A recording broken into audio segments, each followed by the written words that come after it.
जय श्री कृष्णा, राधे राधे, हर हर महादेव। मित्रों, जीवन और मृत्यु के बारे में ज़्यादा जानकारी किसी को नहीं होती है और हर व्यक्ति अपनी अलग अलग धारणाएं बनाए हुए बैठा है, मगर इसके बारे में सभी को सही से जानकारी होनी चाहिए, क्योंकि हम सभी को ये तो पता है कि हमें कर्म के हिसाब से ही फल मिलते हैं और वो इसी जन्म में हम भोग कर ही जाते हैं। अगर बात करें पुराणों की, तो पुराण में भी जीवन मृत्यु के बारे में बहुत ही विस्तार से बताया गया है। गरुड़ पुराण में तो मृत्यु के बारे में बहुत ही संक्षिप्त में बताया गया है और इसके अनुसार व्यक्ति की मृत्यु के लिए भी समय होता है। जिस तरह से हर काम को करने के लिए कोई निश्चित समय होता है और व्यक्ति को कब क्या करना है ये सब पहले से ही लिखा होता है, बस ठीक ऐसे ही मृत्यु का एक निश्चित समय होता है। जिस वक्त आपकी मृत्यु लिखी होगी उसी वक्त आपको जाना होगा। इसके अलावा एक और मृत्यु के बारे में आप सभी ने अवश्य सुना होगा, जिसे अकाल मृत्यु कहते हैं। अक्सर आपके आसपास के लोग अकाल मृत्यु के बारे में बातें किया करते हैं। क्या आपको पता है कि अकाल मृत्यु आखिर होता क्या है और जब किसी व्यक्ति की अकाल मृत्यु हो जाती है तो उसके बाद क्या होता है? अगर नहीं तो आज इस वीडियो में अकाल मृत्यु के बारे में मैं आपको बता रहा हूँ। अगर हमें यह जानना है कि अकाल मृत्यु के बाद क्या होता है, तो उससे पहले हम सभी के लिए ये जानना बेहद ज़रूरी है, आखिर अकाल मृत्यु होती कैसे है। मित्रों, गरुड़ पुराण के अनुसार हर व्यक्ति के जीवन के 7 चक्र होते हैं। हर मनुष्य को जीवन में इन 7 चक्रों को पूरा करना रहता है। अगर कभी कोई मनुष्य इन 7 चक्रों को पूरा नहीं कर पाता है या फिर कह लीजिए कि वो अकाल मृत्यु को प्राप्त हो जाता है, तो मरने के बाद भी उसे कष्टों से छुटकारा नहीं मिलता और मनुष्य को मरने के बाद भी ढेर सारी कष्टों को झेलना पड़ता है।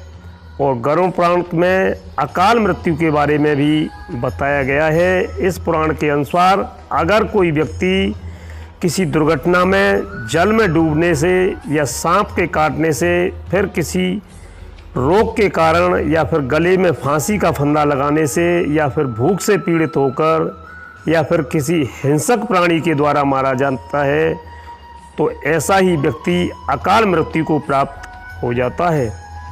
इसके अलावा बहुत से लोग ऐसे भी होते हैं जो आत्महत्या कर लेते हैं, लेकिन गरुड़ पुराण में उसी आत्महत्या को सबसे ज़्यादा प्रणीत और निंदनीय अकाल मृत्यु बताया गया है। अब अकाल मृत्यु हो जाने के बाद क्या होता है?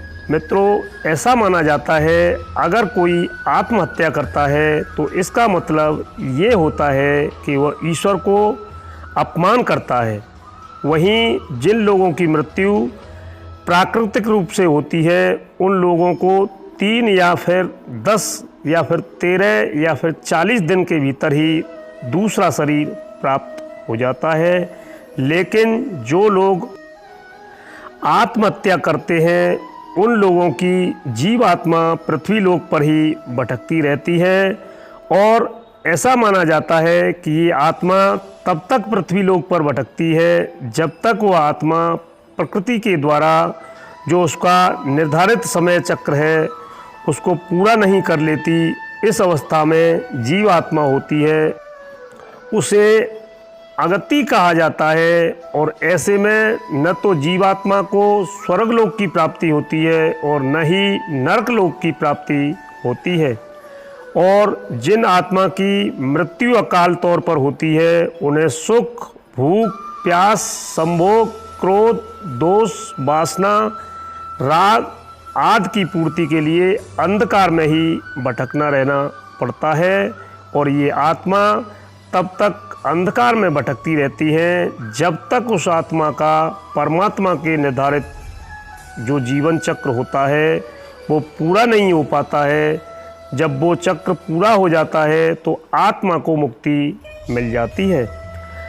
प्राकृतिक रूप से मरने वाले लोगों को सीधे मोक्ष की प्राप्ति होती है, लेकिन कुछ लोगों की प्राकृतिक मृत्यु नहीं होती है। जैसा कि अभी हमने आपको ऊपर बताया था, तो उन लोगों की जो आत्मा है वो भटकती रहती है। यही भटकती आत्मा बाद में भूत प्रेत बन जाती है और लोगों को परेशान करती हैं। भूत प्रेत जो शब्द है वो हमेशा अशरीरी अतृप्त आत्माओं के लिए ही उपयोग किया जाता है। इस स्थिति में ये होता है कि मनुष्य का शरीर तो नष्ट हो जाता है, लेकिन उसकी आत्मा का संसार से बंधन बना ही रहता है। जब कोई इंसान मरता है तो सबसे पहले उसके हाथ पैर शून्य हो जाते हैं, इसके बाद उसका शरीर शून्य हो जाता है और सबसे अंत में व्यक्ति के मस्तिष्क से हृदय का जो संबंध है वो टूट जाता है। फिर जो जीव आत्मा होती है वो शरीर से निकल जाती है।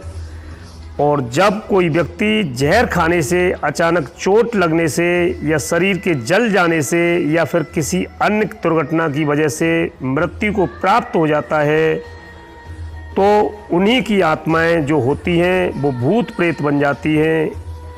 यही वो स्थिति होती है जिसमें व्यक्ति का शरीर तो नष्ट हो जाता है, परंतु जो आत्मा होती है वो नहीं, आसपास भटकती रहती है या फिर शरीर के किसी हिस्से के पास ही रहती है। इसके साथ ही आत्मा की जो भी इच्छाएं होती हैं वो भी बनी रहती हैं, लेकिन जैसा कि हम जान चुके हैं कि आत्मा के पास शरीर तो होता नहीं है और उन इच्छाओं को पूरा कर नहीं पाती हैं।